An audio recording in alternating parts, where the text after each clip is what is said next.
Ladies and gentlemen, we need Macky Sall and his brother and family to bring our oil back to our country.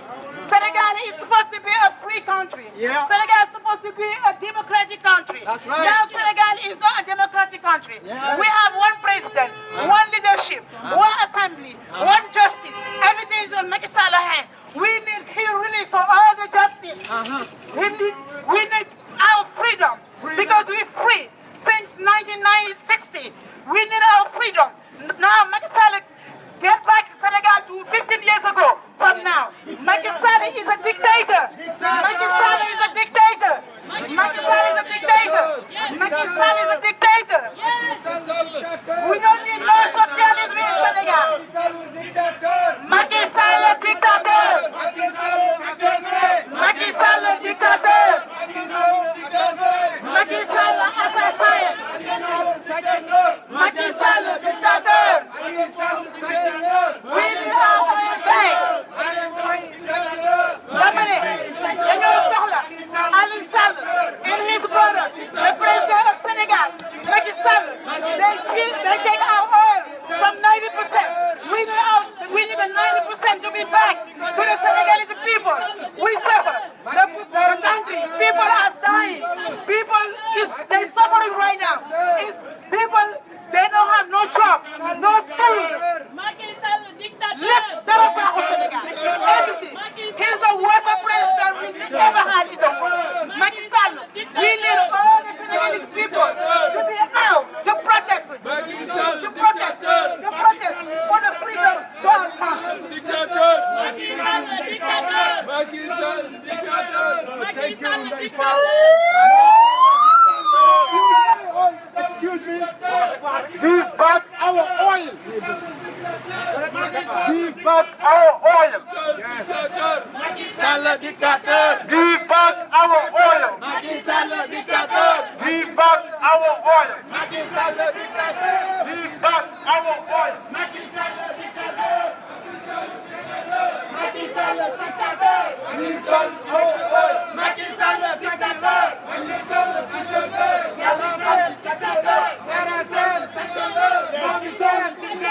Macky Sall, dictator.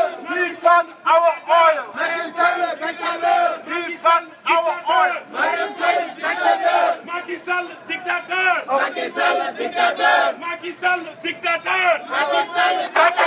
Macky Sall dictateur. Macky Sall, dictator. Macky Sall dictateur. Macky Sall, dictator. Macky Sall dictateur.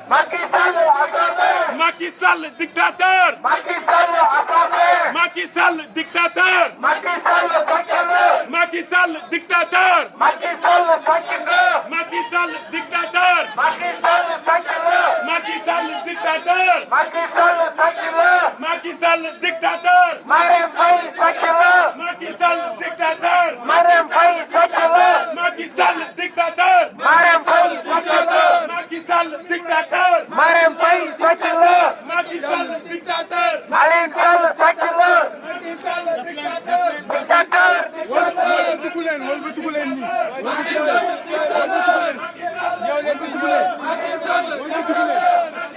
Dictateur. Macky Sall dictateur. Macky Sall dictateur. Macky Sall, dictateur. Macky Sall dictateur. Macky Sall dictateur. Macky Sall dictateur. Macky Sall, dictateur.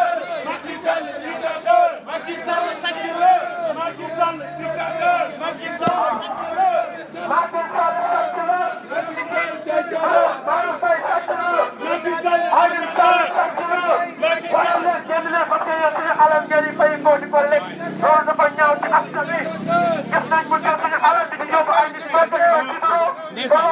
léegi nañu lire déclaration bi ngeen choisir ñaari nit ñu dem ci consulat bi ñu dem ci consulat pare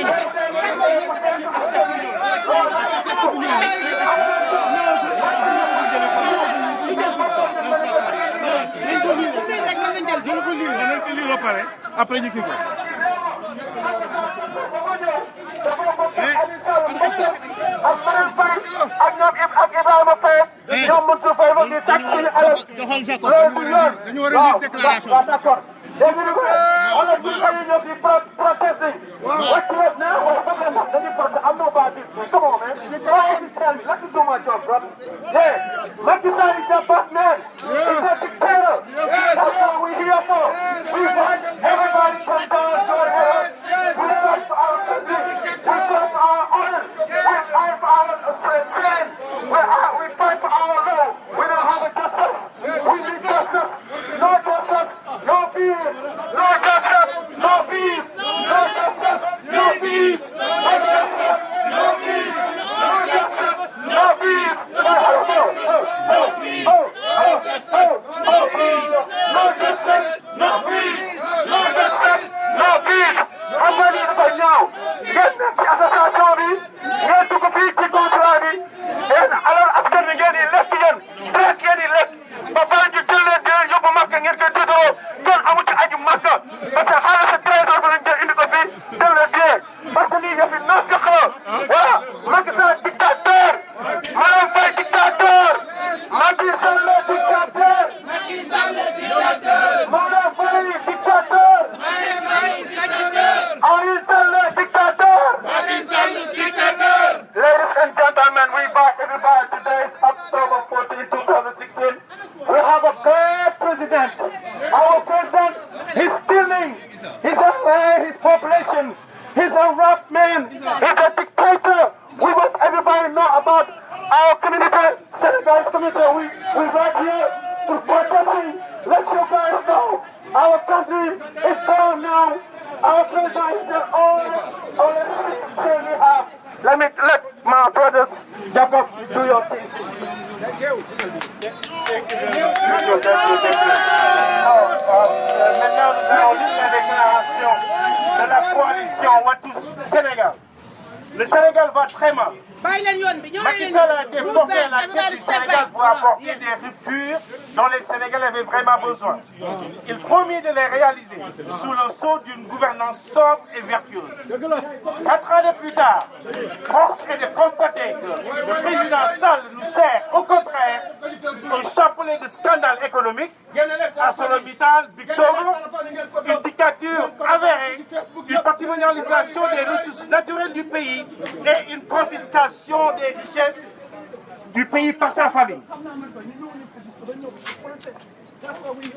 Si la gouvernance sobre, sa gouvernance sobre et vertueuse,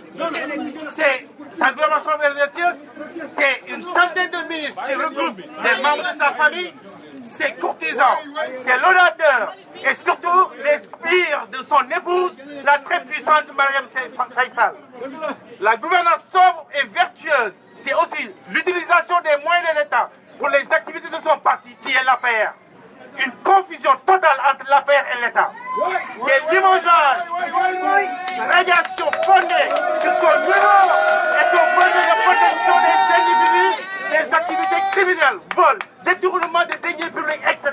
Au plan politique, la vitrine de la démocratie d'antan est substituée à une monarchie où le roi Macky Sall s'adonne à son activité de prédilection. C'est-à-dire, son activité de prédilection, c'est de réduire l'opposition à sa plus simple expression, en réduisant entre autres les libertés individuelles. Le dernier en date est l'interdiction de sortie du territoire de son ancien Premier ministre Abdoul Mbaye. La dictature saléenne du régime va jusqu'à l'interdiction par le Premier ministre Mohamed Abdoulaye Boun de traduire en justice tous ceux qui osent parler de pétrole et de gaz au Sénégal. Notre démocratie est en péril. Nos libertés individuelles comme collectives sont de plus en plus réduites par le président de la République. Au plan économique, nous notons une prolifération des marchés de gré à gré. 50 milliards viennent d'être alloués à une société étrangère pour la confection des cartes d'identité biométriques. C'est un scandale. Les contrats d'exploration et d'exploitation de nos puits de pétrole et de gaz entraîné de Aliou Sall, le frère du président Macky Sall. Ces contrats sont entourés d'une plus grande sécurité.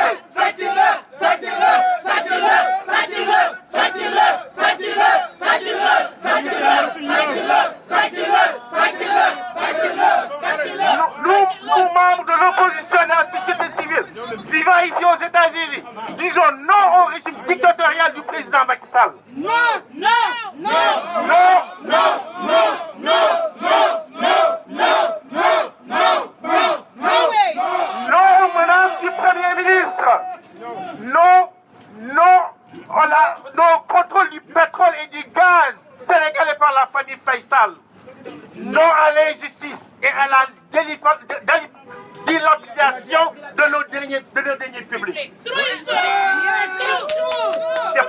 C'est pour cela que nous exigeons l'amélioration des conditions de vie et d'existence des Sénégalais, la sauvegarde des acquis démocratiques, un fichier fiable pour l'organisation d'élections libres et transparentes. La mise en égard du fichier des bourses familiales concocté par l'APR. Nous savons tous que ce fichier sert à avoir de la clientèle politique, à voter pour eux, un vol en amont. Nous disons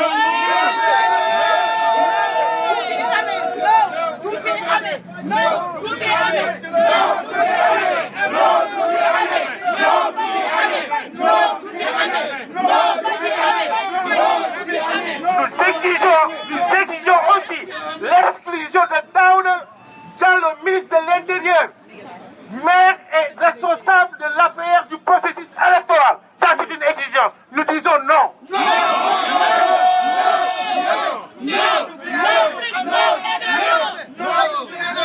Nous appelons donc toutes les forces vives de la nation, toutes les forces animées de lucidité et de bon sens pour engager la lutte de résistance citoyenne. Ceci est une lutte de résistance citoyenne. Il faut résister. Résistons contre les dérives du président Macky Sall et de son gouvernement. Vive le Sénégal. Vive le Sénégal. Alors, on termine, on continue.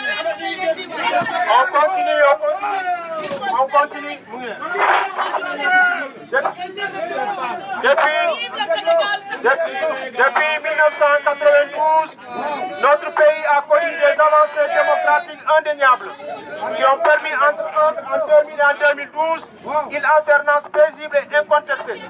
L'on était alors en droit de croire à l'irréversibilité de l'ensemble de ces acquis. Malheureusement, depuis son avènement au pouvoir, Macky Sall a tous les jours et à chaque occasion posé les jalons de recul de la démocratie. L'arrogance dont il vient de faire preuve dans les dernières élections et du Conseil des collectivités territoriales, une fois de plus, est une manifestation flagrante de sa détermination à étouffer la volonté de notre peuple et à prendre son destin en main pour gagner les défis du monde moderne pour nous. Paix, liberté, bonne gouvernance et développement. C'est en luttant pour des objectifs aussi majeurs que notre mouvement de lutte et d'initiative MTS Manko Watu Sénégal. Les États-Unis trouvent sa raison d'être au sein des masses populaires.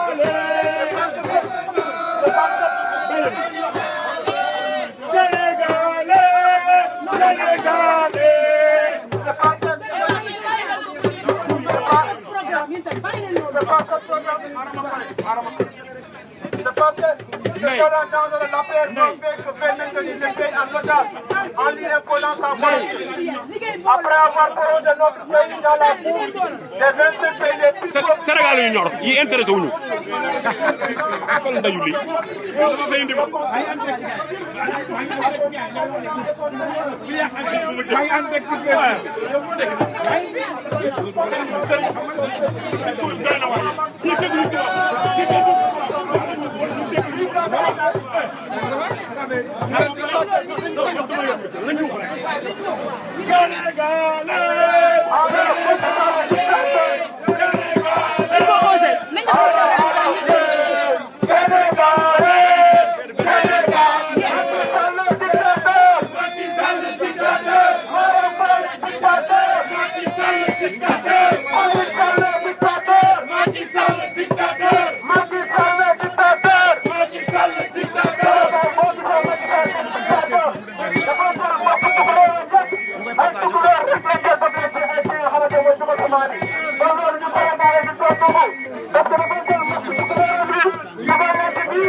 Absolument. Mais écoutez, nous protestons simplement parce qu'au Sénégal, en ce moment, vous savez bien que le président Macky Sall est en train de confisquer tous les pouvoirs, ce qui est inadmissible pour un pays comme le Sénégal. Le Sénégal est un pays de démocratie, de tradition démocratique. On voit que le président Macky Sall veut non seulement, en tout cas, fermer la bouche, enfin, pour être poli, de tous les Sénégalais qui osent parler, mais aussi, le plus grave, il est en train de mettre sa famille, en tout cas les biens de sa famille, sur les ressources naturelles du pays. Et nous exigeons véritablement que les choses se passent de manière très claire et de manière démocratique. C'est cela. Ok, en parlant de la démocratie, on a vu que la marche de l'opposition au Sénégal a été absolument réprimée, n'ayons pas peur de le dire. Mais c'est très grave pour une démocratie quand même. Bon, écoutez, c'est un droit constitutionnel, une marche, ok? On ne devrait pas réprimer une marche, on ne devrait pas véritablement interdire une marche. Quant à réprimer une marche, je pense que véritablement, Macky Sall est en train de voir, enfin, je crois que ça fait approche. En tout cas, nous espérons que ça fait approche. Mais écoutez, d'ailleurs pour protester contre li nga xam ne moo xew Sénégal, président Macky Sall di confisque le pouvoir yëpp, président Macky Sall leeralul mbiru pétrole bi nga xam ne ak gaz bi Sénégal am. Alors aussi processus électoral bi tamit leerul, xamuñu nu mu demee. Alors président bi dafa teg ku nga xam ne mooy ministre bi nga xam ne maire la bokk ci APR ba pare nekk ministre de l'intérieur war a yore élection loolu dafa nekk lu doy waar lu nga xam ne véritablement tax dalul benn xel yooyu moo tax tey yi ñuy def manifestation. ok merci monsieur Jacob. waaw sëñ bi yow ñu ngi lay ziar. yàlla na ko ziar yi. waaw di la dalal ñu ngi en direct là sur Facebook. merci. ñoo bëggoon xam exactement lan mooy seen motif pour ngeen ñëw di manifester. li motif bi mooy li Mamadou Dia waxoon rek. as gor mën naa joxe lim moom. waaye ay yàlla fa mënu ko joxe. Sénégal moo ñu ñor as gor bu askanam soxlaa moom day ñàkk askan bu soxlaa réew mi ñàkk askan moo ñàkk.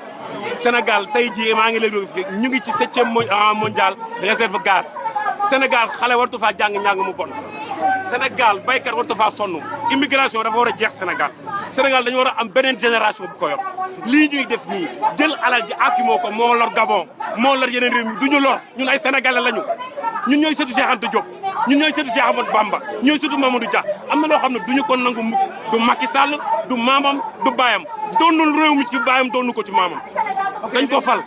mais yow gis nga ni opposition bi nga marche Sénégal. marche bi nga koy gisee par rapport ak fi nga xam dëkkuñu fi ko leen fi sax ñu jox leen fi autorisation. parce que mooy problème démocratie wax la rek man coow démocratie dama ko teg fële mbir mi foo xam ne foo toll sa bakkan mi nga ciy gar man bokkuma benn parti politique Sénégal rek a ma ñor képp moom moo ma tax a taxaw fii mosuma bokk ci marche politique tey laa mos a ñëw ci marche bu mel ni ci New York. waaw loolu mooy sa téléphone mi filmé. Ok, ok, monsieur Terres, on est en direct sur Facebook là. On voulait avoir votre appréciation par rapport à la marche que vous êtes en train de faire, que nous sommes en train de faire ici devant le consulat du Sénégal à New York. Ben, vous savez, j'ai eu honte aujourd'hui quand j'ai regardé la répression sanglante de la marche pacifique de l'opposition dans notre pays. Je me suis dit, Macky Sall vient de trahir, et d'une grande trahison, le peuple sénégalais. La marche de l'opposition dans notre pays a été réprimée dans le sang. Le journaliste Adama Gaye nous en a fait un compte rendu et je me demande qu'est-ce que le peuple sénégalais attend pour sortir dans les rues et demander à ce dictateur de partir. Nous sommes un peuple libre, nous sommes un peuple descendant des plus grands noms de l'histoire de l'Afrique, Cheikh Ahmadou Bamba et El Hadj Malick Sy. Nous avons des héros dans notre pays. Ce président a été élu et bien élu. Ce président a fait la promesse de respecter et de faire progresser notre démocratie. Il vient aujourd'hui de nous montrer qu'il a trahi le peuple sénégalais et je ne pense pas que cela puisse prospérer. Maintenant, nous allons, I am going to speak in English because we are living here and we are living in a democracy. We are calling the American people to understand that because our oil and gas resources, Senegal is being jeopardized by the president, his brother, and every company. Like by the family brother. By the family's brother. All right. Today, a protest, a pacific protest, was dismantled, was repressed violently, and we think, as Senegalese people in the U.S., this is a shame, and we are calling to the United States government to investigate this matter because one of the companies from the U.S., Cosmos Energy, is part of this thing. Today, we are ashamed of our country because we are a democracy and nobody in that country today can protest, can exercise their liberty, and this is not going to work. All right, un peu en wolof s'il vous plaît. Li may wax tey mooy dama am gàcce ak mbetteel tey bi nga xamee ni opposition bi seen manifestation bi dañ ko réprimer dans le sang sama yaram bi sax neexul mais il fallait que aujourd'hui ma génn pour wan Sénégalais yi ni bu waxtu wi jotee citoyen bu nekk da nga war a taxaw ngir défendre liberté yi nga xam ni moom nga am ngir défendre am ji nga xam ni moom nga am bu dee dafa am ñu nga xam ni dañ leen jox doole nguur ñu bugg ko jëriñoo aakimoo ko yàq suñu démocratie fooyee suñu alal sénégalais bu ci nekk tey war ngaa taxaw lii nga xam ni Macky Sall def na ko nag tey ci Sénégal bett na ñëpp ba mu des man parce que xam naa ni kii noonu la mel durant toute sa carrière politique nii rek la mës a agir. C'est un homme violent et puisque c'est un homme violent, le peuple sénégalais doit se tenir en face de lui et le dégager de notre Voilà, merci. Donc c'était Gueye, c'est le coordinateur de la société civile ici à New York. Donc maintenant on va passer la parole aux manifestants et puis Mamadou Sène. Waaw bon man li ma gën a indi ci manifestation moo tax ma tuddee ko marche citoyenne parce que dafa am loo xam ne ñëpp ñoo ko bokk muy les ressources naturelles le pétrole et le gaz. mu am suñu ñaari compatriotes yu nekk fii aux États-Unis muy Baba Aïdara ak Alioune Gueye bu Ohio. boo xoolee 11 personnes plainte nañ leen diaspora bi yëpp ñaari personnes lañ ci taal muy Baba Aïdara ak Alioune Gueye. Expert en finance bi nekk Ohio bi am benn article la bind yëngal Cosmos yëngal Frank Timis yëngal Sénégal ba démb dafa xëy bureau fii aux États-Unis fekk ni saccage ordinateur bi nga xam ne ay données personnelles la ñoo ci nekk ñoom ñu sàcc ko léegi nag dafa ñu porter plainte contre X pour xool kan moo def jëf ju ñaaw jooju Frank Timis génn ci Cosmos Energy génn ci parce que Cosmos Energy bu feeñee bari na taxe yu war a fay fii aux États-Unis te fayu ko fi mu teg donc suñu pétrole bi ci fraude lañ ko jàllee fi mu nekk fraude boobu nag képp kuy citoyen sénégalais war nga taxaw xeex pour jëlaat sa alal gis nañ ne Sénégal yàlla may nañu gerte ay temps gerte boobu may ñoom jëriñu lu tax jëriñu parce que gëstuwuñ ci am na benn américain bu tudd George Washington Carver kooku am na 500 patentes ci gerte loo xam ne gerte am na njëriñ Sénégal xoolee na ba la rëccu yàlla may ñu géej boo xam ne dafa fees dell ak jël xoolee nañu ba mu rëccu ñu ñoom Ousmane Tanor Dieng jaay licence yi ñu baraadi suñu géej lépp dem léegi xéewal feeñ Sénégal génération bii ñun ñu nekk tey xéewal yaa ngi ñu pétrole ak gaz loolu nag suñu alal moo tax ñëpp ñu war a jóg affaire yi jaaru yoon ñu jëriñoo ko parce que suñu doom yaa ngi dee ci àll bi ñu ngi à l'étranger xam nga war a ñibbi Sénégal suñu rakk yi nekk war a am liggéey donc Sénégal c'est un pays très riche de par son sous-sol loolu ñu réclame pour ñu delloo suñu alal. waa xaaral après Dakar waaw Dakar waaw yéeg bu mag sax xaaral ma ko Sadio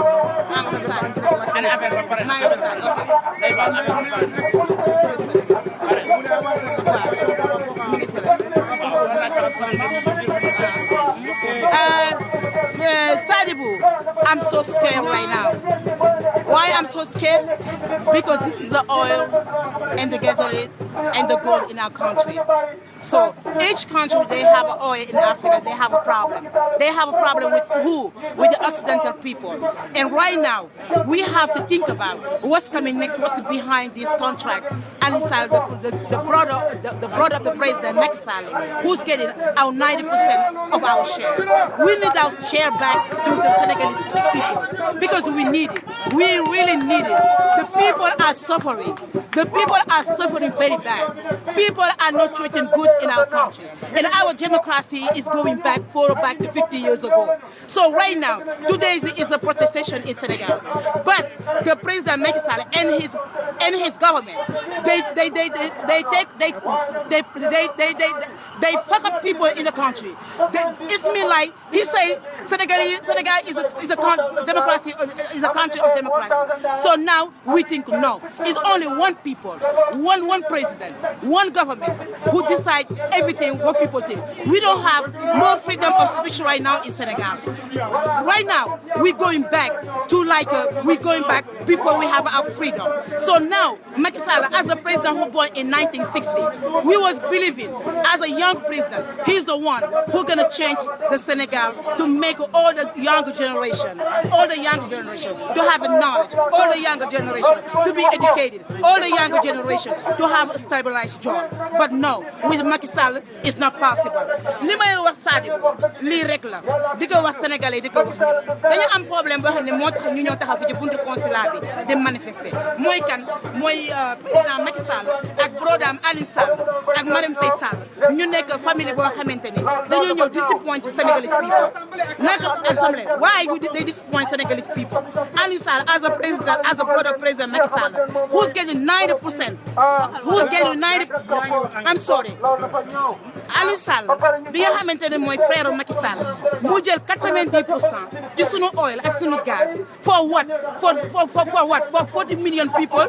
moom moo gën ñu si des wala Macky Sall dañ ko tax pour moom ak famille ñu héritier li nga xam ne mooy les ressources du Sénégal.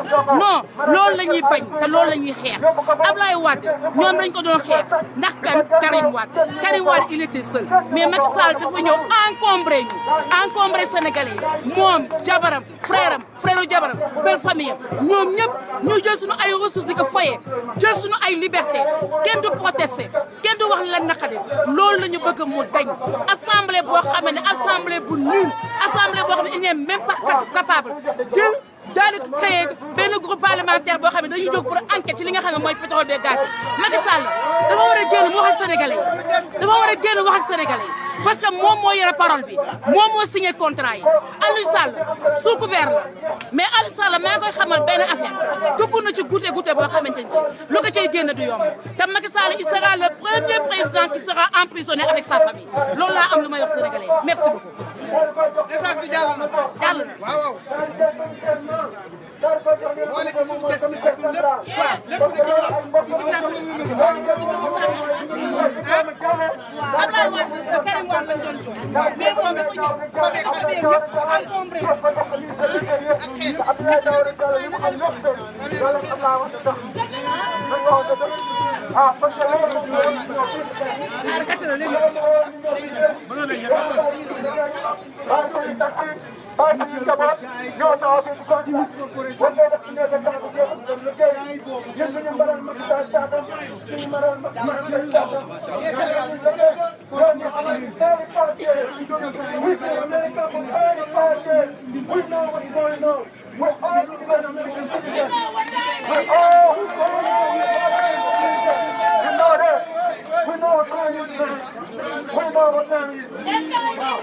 Time is money. Voilà, how we got ready for more. Time is money. ñoo wax day fa lu may waxat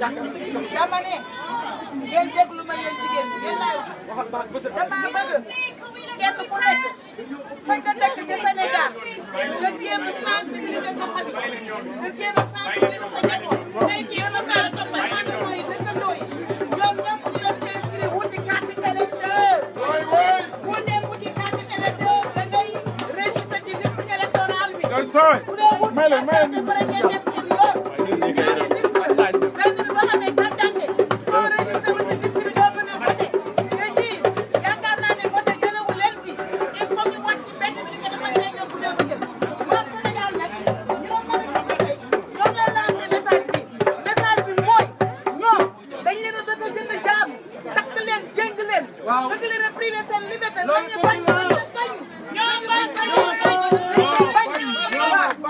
Macky Sall du buur Macky Sall du buur c'est un simple citoyen comme ni ko waxee citoyen la comme ñun li mu toog daf fay jógee ëllëg moromam remplacé ko Macky Sall na moytu boppam Macky Sall liggéeyul Macky Sall gouverné wul Macky Sall doole lay jaay suñu consulat bi nag yaa ko des alpulaar loolu nañ nekk wax sa kaw dañu sibee ma ne la fii yaa ko des alpulaar bokk bi la jël place la ci consulat yi ci ambassade yi jël jabaru ambassadeur yi di leen fay 500 000 par mois loo xamante ni sunu xaalis la l'argent 600 000 l'argent contribuable des Sénégalais nga di ko fay ñoo xamante ne dañuy xëy di nelaw suba ba ngoon jot fii kenn ku ne yaa ngi takk sa ndigg di liggéey jël consulat bi entouré ko des alpulaar des séeréer amul séeréer am na séeréer fii amul séeréer ak émission dafa war a dañ na dañ dañ leen ko xeex ña ngeen ko bañ Aliou Sall Aliou Sall sunu gaal sunu pétrole dañ ko soxla nga jël si waat Maron bay xoolal Maron jàppal ma war a